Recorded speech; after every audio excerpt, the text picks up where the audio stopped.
네 번째 이야기를 같이 나눠보도록 하겠습니다. 예수님의 제자 중에 요한이 있었습니다. 그렇죠? 요한이 복음을 전하다가 이제 체포를 당해서 반모섬이라는 곳에서 유배 생활을 했습니다. 육지하고는 좀 떨어져 있는 곳이 이제 반모섬이라는 곳인데, 이 반모섬에서 가장 가까이 있는 교회가 이제 에베소 교회입니다. 그리고 그 에베소 교회를 조금 더 위로 올라가면 서머나 교회가 있고, 조금 더 올라가면 버가모 교회가 있고, 두아디나 교회가 있고, 사대 교회가 있고, 빌라델피아 교회가 있고, 라우디아 교회가 있습니다. 이렇게 쭉 타원형으로 이렇게 쭉 되어 있는 지역에 가까이 있는 교회 지역으로부터 이제 편지를 하나씩 이제 보내는 거예요. 그게 이제 7개 교회입니다. 잘 외워지던가요? 나는 7개 교회가 맨날 헷갈려요. 안 헷갈립니까? 대단하십니다. 저는 에베소 교회, 서머나 교회, 버가모 교회, 두아디아 교회, 사대 교회, 빌라델피아 교회, 라우디게아 교회 헷갈리죠? 헷갈릴 때는 고등학교를 생각하고 중학교 때를 생각하면 앞자만 가지고 외우시면 조금 쉽습니다. 에서버두 사빌라 이렇게 해서 앞자를 두고 외우면 따라해봐요. 에서버두 사빌라. 이건 외웠는데 이제 안에 것을 잘 못 외운 사람도 있어요. 헷갈려가지고. 그래서 7개 교회를 좀 암기해 두면 쭉 이 타원형으로 된 교회의 모습이 그려질 것입니다. 우리가 지난번에 말씀을 드렸던 것처럼 에베소 교회는 주님과의 첫사랑을 잃어버린 교회였습니다. 첫사랑을 잃어버렸다고 해서 그 교회가 행위가 또는 열심과 수고와 인내와 진리를 왜곡하는 것을 용납하지 않는 교회였다는 사실을 여러분 주목하셔야 됩니다. 처음부터 막 힘이 없거나 처음부터 어렵거나 그러지 않았어요. 열심히 있었어요. 뜨겁게 봉사했어요. 뜨겁게 수고했어요. 인내도 했어요. 심지어 진리를 지키기 위해서 게을리하지도 않았어요. 그런데 이렇게 열심히 있는 교회인데 깊이 보니까 냉랭한 교회였다 했죠. 사랑이 식어버린 교회. 특별히 이제 첫사랑을 잃어버렸기 때문에 열심이었으나 냉랭하지 못하고 열심이었으나 냉랭해 버렸다는 말 이야기했습니다. 그래서 참된 교회란 주님과의 사랑이 깊이 있는 교회, 그 첫사랑을 깊이 간직한 교회. 우리 강성교회가 40년 이상 지켰던 이 하나님과의 만남의 진리의 적발의 첫사랑을 뜨겁게 가면 갈수록 식지 아니하고 더 풍성해지기를 소망한다라는 이야기를 했습니다. 여러분, 사랑이 있고 사랑이 있는 교회가 자연스럽게 나타나는 것이 뭐냐면 환난과 고난을 참을 수 있습니다. 왜 환난과 고난을 참을 수 없냐면 사랑이 식어버렸기 때문에 그래요. 근데 서머나 교회는 에베소 교회가 잃어버렸던 이 사랑을 잘 간직하고 있었어요. 왜냐하면 그 교회가 다니고 있었던 환난과 그 교회가 다니고 있었던 고난에도 불구하고 그것들을 적극적으로 참여했습니다. 그래서 주님은 그 교회를 가르쳐서 뭐라고 말하냐면 가난하지 않고 너희는 영적으로 부유한 교회다라고 합니다. 여러분, 영적으로 부유한 교회는 눈에 보이는 것에 혈안되어 있지 않고 눈에 보이는 것에 흔들리지 않고 수많은 환난과 고난이라 할지라도 죽도록 충성한 교회의 모습이 있었습니다. 버가모 교회는 믿음을 지키려고 하는 열심 있는 교회이기도 합니다. 오늘 이 네 번째 교회가 두아디라라는 교회입니다. 두아디라는 지역은 이 7개 지역에서 가장 규모가 작은 교회라고 합니다. 정치적으로도 지명도가 떨어진 지역이에요. 조그마한 소도시였습니다. 현재로 말하면 아키사르라는 지역, 이 터키 지역에 있었던 지역인데요. 지금도 한 약간 6만 명 정도가 살 정도로 조그마한 소도시라고 합니다. 그럼에도 불구하고 이 작은 도시에 작은 교회가 있었는데 이 작은 교회에 다른 7개 교회와는 다르게 가장 길게 이 두아디아 교회에 대해서 편지를 씁니다. 큰 교회, 웅장한 교회와는 다르게 두아디아 교회는 작은 지역의 작은 교회였는데 분량을 아주 가득하게 10절 이상을 쓰면서 이 두아디아 교회에 편지를 합니다. 아마도 칭찬도 많은 교회였던 것 같기도 하고 책망도 극에 많아서 아주 많았던 교회 같습니다. 여러분, 두아디아라고 생각하면 어떤 한 여인이 생각나는데 누가 생각나십니까? 말 안 해도 돼요. 제가 답을 다 가르쳐 드릴 테니까. 루디아입니다. 루디아라는 여인이 이 두아디아의 교회의 출신이에요. 이 여인이 바로 두아디아 교회 출신이고 그녀의 고향이 두아디아라는 말입니다. 여러분 혹시 사도행전 16장을 한번 펴보겠습니다. 사도행전 16장을 펴보면 저를 보지 마시고 사도행전 16장 11절에서부터 15절을 한번 함께 같이 한번 읽어보도록 하겠습니다. 여기에 루디아라는 여인이 딱 등장해요. 사도행전 16장 11절부터 같이 읽겠습니다. 시작. 우리가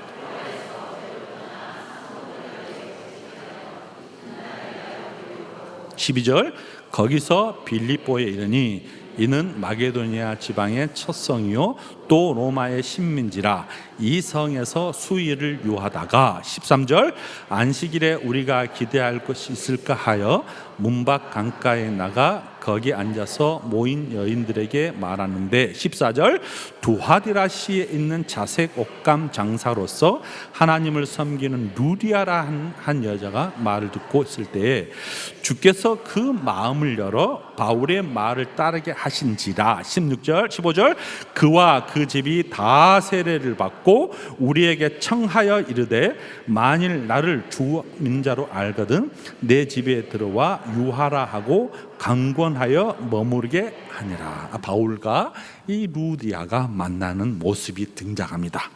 바울이 그 여인에게 복음을 전했어요. 근데 복음을 전하자마자 이 여인이 다 마음의 문을 열었어요. 그리고 복음을 딱 받아들였어요. 그 예수님 따르기로 결정했는데 본인만이 아니라 그 집에 있는 사람들까지 다 세례를 받았다라는 것 보니까 세례를 받고 난 이후에 이 바울을 다 그 집에 유하해서 그 바울의 가르침을 더 갖고 싶을 정도로 첫 만남에 약간 다이나믹 극적인 만남이 있었던 것 같습니다. 바울은 이 빌립보 지역의 한 여인을 만났다는 말이겠죠. 이 여인이 루아디아라는 여인인데 두아디아 출신이었어요. 오늘 사도행전 16장 14절에 보니까 이 여인이 왜 이 빌립보까지 왔냐면 자색 옷, 염색을 옷감을 들여서 파는 상인인 것 같습니다. 옷을 옷감을 들여서 이 빌립보에 와서 막 팔고 있는 사이에 바울을 만났어요. 그리고 복음을 받아들였어요. 마음에 열고 그리스도를 구세주로 영접하고 예수님을 자신의 주인으로 섬기고 난 다음에 그 연인과 그 모든 식구들이 세례를 받았다라는 것입니다. 그 후에 아마도 그녀는 자기 고향에 가서 두하디아 교회를 세우는데 중추적인 역할을 했을 것 같습니다. 아마도 이 교회에서 많은 여성들이 있었는데 그 여성들 중에서도 아주 중추적인 지도자 역할을 했어요. 그래서 초대 교회가 낳은 여인 중에 한 분이 바로 이 루디아입니다. 한 여인의 섬김으로 두하디아 교회가 막 장성했어요. 그리고 이 두하디아 교회가 복음을 확산되면서 그 교회가 천천히 세워지기 시작했습니다. 제가 이 본문을 읽으면서 설교 준비하면서 한 여인이 생각이 났어요. 루디아 같은 사람인데요. 그 여자가 다름 아닌 사라 베리 선교사입니다. 우리 방 사모님에게 늘 들었던 여인이었어요. 사라 베리라는 여인입니다. 미국 사람이에요. UBF 간사로 섬기는 한 지인 목사님을 제가 지난 여름에 만나면서 이 선교사님의 이야기를 다시 또 듣게 되었습니다. 유럽 선교대에 가서 이 사라 베리라는 이 선교사를 직접 만났어요. 다시 한번. 근데 현재 그 분의 연세가 90이 넘었어요. 그럼에도 불구하고 휠체어를 타고 독일 유럽 선교대에 왔고 지금도 그분이 기도와 성경 공부를 하고 있다는 이야기를 고백하고 그 이야기를 저에게 해 주셨어요. 그러면 그분이 어떤 사람이냐? 1955년에 25살 된 처녀입니다. 25살 된 처녀가 한국에 파송되어서 강주 광역시 일대에서 선교 사역을 시작합니다. 4.19, 5.19를 겪게 되면서 한국 대학생들이 얼마나 힘들어하는가를 직접 목도하게 됩니다. 그러면서 그 젊은이들에게 복음을 전한 것이죠. 그래서 UBF를 세우고 국제 UBF까지 세울 정도로 대단한 인물로 성장합니다. 그 여인은 그 베리 선교사가 이렇게 자주 이야기했다고 합니다. 내가 아니라 이 모든 일은 다 하나님께서 하셨습니다. 그 여인은 결혼까지 포기했어요. 젊음을 다 한국에 바쳤어요. 결혼할 만한 상대를 만나지도 못했지만 개인적으로 그 일을 할 만큼 여유가 없었어요. 모두가 다 하나님의 인도하심이라고 고백하면서 한평생을 사신 분입니다. 그는 1961년 9월에 대학생 선교 연구회를 이름을 광주에서 시작했어요. 시대적인 문제와 좌절에 있었던 수많은 한국 사람들에게 예수 그리스도를 전하고 그분의 전도에 열심히 해서 전국적으로 이 UBF가 성장했습니다. 그리고 1977년에 시카고로 건너가서 국제본부를 설립했습니다. 당시 1969년 생각나십니까? 평신도 자비랑 선교사 3명을 소독 간호사로 파송합니다. UBF가. 그러면서 40년이 지난 지금은 88개국에 2,000명에 넘는 선교사를 파송하고 있습니다. 특이한 점은 자신의 전공, 목회자가 아니요, 자신의 전공 사역을 결합시켜서 해외에서 봉사하는, 해외에서 섬기는 평신도 선교사입니다. 북미, 유럽, 그다음 남미, 수많은 곳에서 기독교 공동체에 복음을 전하는 많은 선교사들이 태어납니다. 한국의 평신도 선교사들에서 수많은 백인 선교사들이 그 저명한 여인을 따라서 수많은 생각들을 하면서 고백을 합니다. 그 여인이 이런 이야기를 합니다. 한국은 하나님의 복을 많이 받은 나라예요. 빠른 시간에 경제적인 성장도 이뤘고요, 세계가 부러울 만큼 수많은 일을 갖추었어요. 미국이나 유럽에서는 전도가 점점 어려워지고 있는데 이곳에서는 부흥이 일어나고 있어요. 한국 교회가 맡은 책임이 너무 커요 라고 늘 외쳤던 여인이었습니다. 그 베리 선교사가 한국인이 미국 대상으로 전도하는 것이 불가능한 것 같은데 한국 UBF 출신 선교사들이 2,000명이 넘는 미국 대학생들을 전도하고 있다는 말이에요. 대단한 일이 아니에요? 그녀의 이런 활동에 대해서 이현정 한국 UBF 대표 이사가 이런 이야기를 했습니다. 베리 선교사의 삶은 외부로 많이 알려져 있지만 평생 성자처럼 살았던 분입니다. 복음이 한 여인에게 다가갔어요. 25살 젊은 처자가 아무도 모르는 서울도 아니고 광주 지역에 내려가서 복음을 심기 시작했어요. 한국 사람들이, 한국 대학생들이 그분의 헌신적인 사랑에 의해서 복음을 받아들이고 더불어 감사해서 해외로 복음을 전하는 자들로 세워졌어요. 한 여인의 섬김과 열정이 사람들의 마음을 움직였다는 말입니다. 사람들의 마음속에 열정이 부어지기 시작하니 세계 선교가 보이고 예수 전도, 예수 복음으로 살기로 결심하는 한국 젊은이들이 많이 있었다는 이야기입니다. 장사를 한 여인 이 루디아의 마음속에 복음이 들어왔어요. 그녀의 예수님으로 교회가 세워졌어요. 그 교회가 루아디라 교회라고 말하지 않았어요? 주님은 그 교회를 향해서 얼마나 칭찬하냐면 19절을 보세요. 내가 내 사업과 사랑과 믿음과 섬김과 인내를 아노니. 이 5가지의 기질과 덕목들을 다 나열하여 너희들 교회를 보니까 너희들의 사업과 너희들의 사랑과 너희들의 믿음과 너희들의 섬김과 너희들의 인내를 내가 안다는 말이에요. 얼마나 아름다운 교회예요? 이 교회의 5가지 덕목을 쭉 생각해 보니까 쭉 나열해 보니까 좀 그냥 맹숭맹숭해서 제가 이 3번째 것 보십시오. 사랑, 섬김, 인내. 그럼 믿음을 쭉 밑으로 내려봤어요. 믿음을 쭉 내려보니까 이 믿음이 양쪽 깃발을 확 더 받치고 있는 모습으로 그려져요. 믿음이 토대라면 한쪽으로는 사업과 사랑이, 한쪽으로는 섬김과 인내가 확 그려지는 거예요. 얼마나 아름다운 교회예요? 그 교회의 기초적인 토대가 믿음이 다 굳건히 서 있고 그들이 하는 사업은 늘 사랑이 있었고 그들이 하는 사업과 사랑은 늘 섬김이 있었고 한 번 단회적인 섬김이 아니라 끝까지 인내하면서 섬겼던 두아디아 교회. 얼마나 아름다운 교회예요. 두아디아 교회의 특징은 사업을 아주 많이 한 교회 같습니다. 선한 일에 열심히 있었단 말이겠죠. 예배소 교회처럼 그리스도의 섬김의 병사가 있었어요. 뿐만 아니라 예배소 교회에 잃어버렸던 사랑이 이 교회에서는 있었어요. 믿음이 충만했어요. 섬김이 날마다 더 섬기면서 기쁨이 있었던 것 같아요. 물론 때로는 어려움이 있었어요. 그러나 끝까지 인내하는 교회였어요. 한 가지 정원이 있다고 생각해 보세요. 이 정원에 백합도 피었어요. 수선화도 피었어요. 봄의 향기가 날리는 목련도 피었어요. 수많은 꽃들이 이 정원 안에 쫙 아름답게 피는 모습 같은 아름다운 교회예요.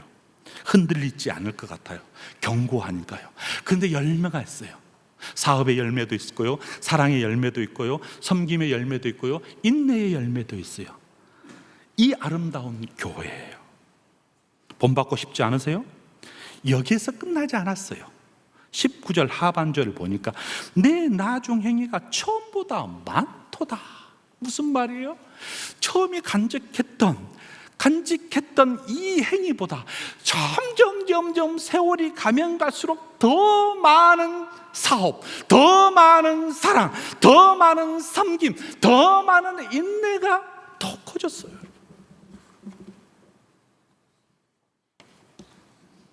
예배소 교회와는 정반대 같지 않아요? 많은 사업들이 있었는데 냉랭했던 첫사랑을 잃어버렸던 예배소 교회와는 다르게 이 교회는 이런 아름다운 열매들이 막 맺었는데 그 해만 맺은 것이 아니라 그 다음에 해가 갈수록 열매가 풍성해져 가는 교회 말이에요. 신앙에 단회적이지 않고 신앙이 끊임없이 점진적으로 발전해가는 교회 말이에요. 단회적으로 불붙었던 첫사랑이 아니라 이 첫사랑이 가속화돼서 만나면 만날수록 더 뜨거워지는 교회 말이에요.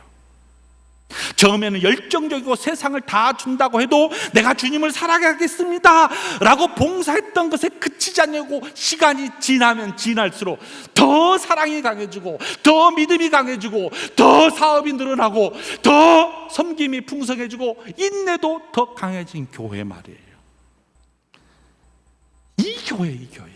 이 두아디아 교회예요. 갈수록 열매가 있는 교회, 갈수록 섬김이 있는 교회, 갈수록 단단한 믿음이 견고한 교회 말이에요. 우리가 시간이 가면서 식어지잖아요. 시간이 가면서 과거를 잃어버리잖아요. 박유일 목사님에게도 늘 들었던 이야기가 40년 전에 쪽 무릎을 꿇고 그 교회 담을 세우기 전에 쭈꾸를 앉아서 여러 명이 머리를 맞대면서 기도했던 그 장면이 늘 그려진다는 이야기를 자주 하곤 했습니다. 첫사랑, 건물은 화려하지 않았으나 사람은 많지 않았으나 아름다운 화려한 섹션은 없었으나 소수의 사람들이 무릎을 꿇으면서 얼굴 보면서 또 만나고 싶고 저녁에 헤어지면 또 아침에 보고 싶고 아침에 오면 또 저녁에 만나고 싶은 그런 교회 말이에요. 이런 교회, 이런 첫사랑이 그냥 가면 갈수록 더 풍성해지는 교회, 그 교회가 두아디아 교회입니다. 제가 만났던 한 한의사가 있습니다. 한의원, 한국에서 한의대 교수예요. 우리 학교로 왔어요. 이분이 처음 대학교 다닐 때 믿음이 전혀 없을 때 자기 여자친구를 만났어요. 그게 결국 아내가 됐다고 이야기하더라고. 끌려서 교회를 갔어요. 결혼을 하려면 교회를 가야 된다고 해서 갔어요. 그러면서 한 교회에서 20년 넘게 초등학생들을 가르쳤어요. 교환 교수로 미국에 가서 개척교회를 1년간 섬기면서 늘 새벽 예배를 다니고 1년 동안 다녔던 교회가 200명이 넘게 새벽 예배를 왔던 교회를 경험했어요. 그러면서 선교의 비전을 가졌어요. 그러면서 신학 공부를 하기를 결심하고 학교에 오신 분이에요. 신학을 졸업했어요. 목사 안수가 됐어요. 지금도 한 교회에 협동 목사로 있으면서 장애인 선교를 담당하고 있고 시간만 되면 늘 단기 선교를 하고 있는 모습을 제가 알고 있습니다. 처음에는 끌려서 갔어요. 아무것도 몰랐어요. 근데 어느 날 순간 예수님을 만났어요. 그리고 한 교회에서 그냥 큰 주일학교 5, 6학년 반을 20년간 묵묵하게 지켰어요. 그리고 새벽 예배를 다니기 시작했어요. 그리고 신학을 공부했어요. 그리고 세상을 향하여 뜨겁게 열망을 하는 이 선교사로, 단기 선교사로 사명을 다하겠다고 결심했어요. 점진적으로 가지 않아요. 처음에는 뒷모습, 그러나 시간이 가면 갈수록 발전한 그 목사님의 이야기를 들으면 늘 가슴이 뜨거워집니다. 부끄러워지기도 해요. 우리의 모습을 가만히 보면 얼마나 감사해요. 처음 예수님을 믿을 때는 뭐라도 다 한 것처럼 열심히 결심하고 서원하고 맹세하고, 위기에 닥치면 한 번만 살려달라고, 질병으로 쓰러지면 한 번만 살려달라고, 우리 자신을 최선을 다하겠다고 뒤돌아보면 또 그것을 잃어버리는 우리의 모습과는 다르게 이 두아디아 교회는 점진적으로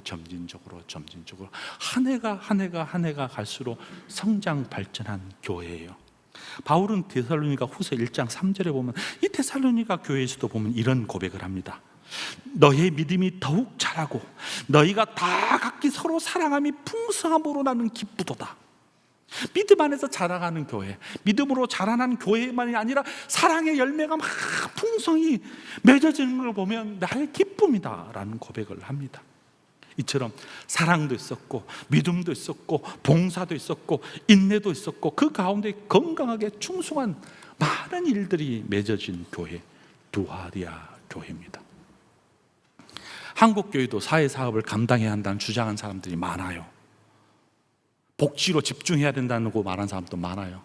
소외된 사람들 돌보자고 하는 교회도 많아요. 교회가 마땅히 해야 될 일입니다. 형편이 된다면 고아원도 세워야 되겠죠. 형편이 된다면 실버타운도 세워야 돼요. 형편이 된다면 학교도 세워야 되겠죠. 그리고 젊은이들을 키워야 되겠죠. 아름다운 일입니다. 교회의 내적인 것뿐만 아니라 예적인 일도 감당해야 돼요. 아름다운 일이에요. 두아디아 교회는 여러 사업들, 그들 안에 사랑들, 그들 안에 믿음들, 그들 안에 인내들 있었어요. 이 아름다운 교회의 모습이 존재하기 시작했습니다. 근데 아름다운 정원에는 날마다 이 잡초가 일어나기 시작해요. 이것이 문제예요. 심각한 교회에 문제가 발생했어요. 사업과 행사로 분주하고 하나님 말씀으로 영혼을 치료하는 일들이 서서히 등한히 하지 말아야 함에도 불구하고 이 교회에 독소가 막 생기기 시작했어요. 아름다운 정원 같은 교회에 무수한 독초가 생기면서 위기가 당했어요. 교회가 사업에 지나치다 보면 당하기 쉬운 어려움이 있잖아요. 그 교회가 오늘 이 두아디아 교회에 생겼어요. 20절 보세요. 그러나 내게 책망할 것이 있는지 자칭 선지자라는 여자 이세벨을 내가 용납하고 그가 내 종들을 가르쳐 꿰어 행음하게 하고 우상제물을 먹게 하는도다. 아름다운 정원과 같은 이 교회에 수많은 열매가 막 맺어지는데 이 열매 밑에는 뭐가 막 올라오기 시작했어요. 제가 10여 년 전에 상하이를 간 적이 있어요. 상하이에서 멀리 보면 상하이가 얼마나 화려한지 몰라요. 높은 빌딩들, 특별히 밤에 가면 더 화려합니다. 근데 그 화려함이 지난 아침에 그 넓은, 그 높은 빌딩 주변을 한번 걸어가 본 적이 있습니다. 온갖 더러운 잡초들이 신음했던 모습을 봅니다. 보기에는 너무너무 화려하고 보기에는 너무너무 거창하고 그 위험 앞에 주눅이 드는데 가까이 가면 가까이 갈수록 수많은 오물들과 잡초들이 그 거대한 건물에 쌓여 있어요. 이런 모습 같지 않아요? 자, 보세요. 두아디아 교회는 사업도 열심히 했어요. 사랑도 있었어요. 믿음도 있었어요. 봉사도 있었어요. 인내도 있었어요. 그런데 이것들이 심지어 더 점점 나아졌어요. 그런데 불행하게도 복음의 순수성이 상실되는 영적 이 순결성이 서서히 무너지기 시작합니다. 이것을 주님이 본 거예요. 두아디아 교회에 책망한 거예요. 순결이 빠져버린 교회 말이에요. 이 점에서는 두아디아 교회는 에베소 교회와는 좀 정반대 같습니다. 에베소 교회는 자칭 사도라는 것들이 견딜 수 없었어요. 결코 그들을 용납하지 않았어요. 진리가 흔들린 것을 게을리하지 않았어요. 그런데 사랑이 없었어요. 이에 비해 두하디아 교회는 사랑은 있었지만 거짓 선지자들을 관대했어요. 진리를 무뎌버렸습니다. 진리를 지키는데 무뎌버렸어요. 우리가 세상 살면서 특별히 기독교란 진리를, 기독교라는 이름으로 모인 집단에는 이 두 가지 때문에 싸웁니다. 사랑이 먼저냐, 진리가 우선이냐. 이 두 가지 때문에 늘 싸워요. 진리를 막 고수하다 보면 냉랭해져요. 막 사랑을 주장하다 보면 다 용납해버리는, 그래서 흔들려지는 것을 바라봅니다. 그래서 사랑과 진리는 흔들리지 말아야 돼요. 우리 강성교회는 진리라는 토 위에 딱 쓰고 그 안에 사랑이 있어야 돼요. 근데 불행하게도 이 두하디아 교회는 사랑은 있었고 넉넉함이 있었고 분주함은 있었는데 그 안에 자기도 모르게 서서히 흔들리는 이 진리의 문제에 대해서 너무 개방되어 버렸어요. 여러분, 데살로니가전서 4장 7절에 보면 하나님께서 우리를 부르신 목적이 있어요. 성도들을 부르신 목적 말이에요. 제가 한번 읽어보겠습니다. 하나님이 우리를 부르심은 부정케 하심이 아니요 거룩하게 하심이라. 하나님이 우리를 불러준 목적이 있대요. 그 목적이 뭐냐면 우리가 부정하게 하는 것이 아니라 우리를 거룩하게 만드는 것, 우리가 거룩한 삶을 추구하도록 하는 것. 성화라는 말 쓰잖아요. 이 거룩함, 깨끗함, 순결함을 지키도록 하는 것이 하나님 우리를 부르신 뭐래요? 하나님은 우리를 택하신 이유, 그 앞에 거룩하고 흠이 없게 하시기 위하여 하나님께서 우리를 거룩하게 이끌었을 뿐만 아니라 끊임없이 따라오는 사단의 유혹에 흔들리지 않고, 외부의 유혹에 흔들리지 않고, 온갖 핍박에 흔들리지 않고, 실망하지 않도록, 좌절하지 않도록, 내부의 간교함이 존재하지 않도록, 도덕적 악이 살며시 들어오지 않도록, 그래서 이세벨의 유혹처럼 우리의 유혹을 우리 안에 감싸게 하셔서 우리를 흔들리지 않게 하기 위하여. 자, 그럼 궁금한 것이 있습니다. 이세벨이 누구냐는 거예요. 이세벨이 누구냐? 이세벨을 알려면 구약 열왕기상 16장에서 19장을 보셔야 돼요.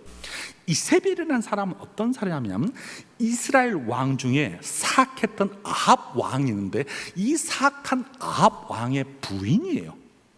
이도 사악한데 더 무서운 적수를 만났어요. 이 무서운 적수가 누구냐면 이 이스라엘의 이방 낯선 신을 이 여인이 가지고 들어옵니다. 이방 여인이에요. 특히 이 신은 경건의 탈을 쓰고 부도덕한 일들을 장려하면서 성적 타락을 요구하고 여호와의 선지자들을 전멸시키는 일에 앞장섰어요. 이세벨이라는 여인이. 아합의 권력을 이용해서 이 부인이, 이 여자가 이스라엘의 종들을 죽이고 심지어 바알 선지자 450명, 이사벨 선지자 400명을 돌보는 일을 이 여인이 했어요. 그래서 이스라엘 백성들이 헷갈리는 거예요. 뭐가 맞는지는 몰라요. 그때 나타난 유명한 일화가 뭐냐면 엘리야하고 바알 선지자 450명, 이사벨 선지자 400명과 이 450대 1 싸움이 벌어진 장면이요. 1대 850마리예요. 450명, 400명이 하나가 묶고 한 엘리야하고 1대 싸움을 벌이는데 3년 반 동안 하나님이 비를 내리지 않았어요. 그리고 이 대결 가운데 하늘에서 불이 내려와서 바알이 거짓인 것을 증명해낸 싸움이 일어납니다. 이스라엘 백성들은 그럼에도 불구하고 하나님께 돌아오지 않는 거예요. 오지 않는 거예요. 이세벨이 끝까지 이런 싸움을 보여줬음에도 불구하고 이스라엘 백성들을 막무가내 흔들어 놓은 한 여인이 이세벨이라는 사람이에요. 이 여인이 천년이 지난 주후 2세기에 이 여인이 교회에 탈을 쓰고 나타난 거예요. 그래서 그리스도의 종들을 오염시켜 버린 거예요. 부도덕한 행위들을 장려하는 거예요. 그녀는 그리스도의 종들을 깨어서 행음하게 만들고 우상제물을 먹게 함으로써 교리의 문제에 심각한 타격을 줘버렸어요. 믿음의 순결성을 부인하도록 만들어 버렸어요. 이세벨이라는 그 여인이 가지고 있던 사상을 1000년이 넘는데 다시 복원한 무리들이에요. 이세벨을 따르는 사람들. 불행하게도 이 두하디아 교회에 그런 무리들이 생겼어요. 근데 방임해 버렸어요. 아합 왕이 무기력하게 이사벨을 용납했듯이 두아디아 교회의 나약한 모습이 보인 거예요. 이것을 주님이 책망한 것입니다. 너희들의 아름다운 모습들, 아름다운 열매는 내가 다 알겠는데 왜 이 여인을 따르는 무리들을 방임함으로써, 묵인함으로써 교회가 왜 흔들리냐 라고 하는 말씀입니다. 사랑하는 성도 여러분, 우리 강성교회가 아무리 뛰어난 사업을 하고, 우리 강성교회가 아무리 사랑이 많고, 아무리 믿음이 견고하고, 아무리 믿음이 인내가 많고 충성이 많다 할지라도 아름다운 우리의 정원 안에 우리도 모르게 꽃이 피는 잡초와 같은 것들이 살며시 들어와서 우리를 흔들어 놓는다는 사실 여러분 주목하셔야 됩니다. 그래서 세상에 완벽한 교회는 없어요. 세상에 완벽한 교회는 없어요. 완벽한 것처럼 보이지만 그 속에 깊이 들어가 버리면 다 냄새가 나요. 아무리 큰 교회를 할지라도요. 한 세대도 못 가서 망한 교회도, 미국 교회도 너무너무 많아요. 저는 우리 강성교회가 40년을 넘어서 50년, 60년, 70년, 80년 더 견고해지기를 소망합니다. 아멘, 아멘. 그러나 더 소망은 흔들리지 않고 이 깨끗하고 순결한 이 하나님의 말씀을 지키고자 하는 이 순전함이 더 강해졌으면 좋겠어요. 두아교회처럼 사업도 있고요, 사랑도 있고, 믿음도 있고, 섬김도 있고, 인내도 있었어요. 성령의 열매도 충만하셔야 돼요. 그러나 우리 안에 그 어떤 사악한 유혹들이 오면 분별하여서 우리의 신앙을 깨끗하게 순결하게 지켜서, 정결하게 지켜서 그 어떤 것들도 흔들리지 아니하도록 하는 저와 여러분, 우리 강성교회가 되기를 주님의 이름으로 축복합니다. 아멘. 우리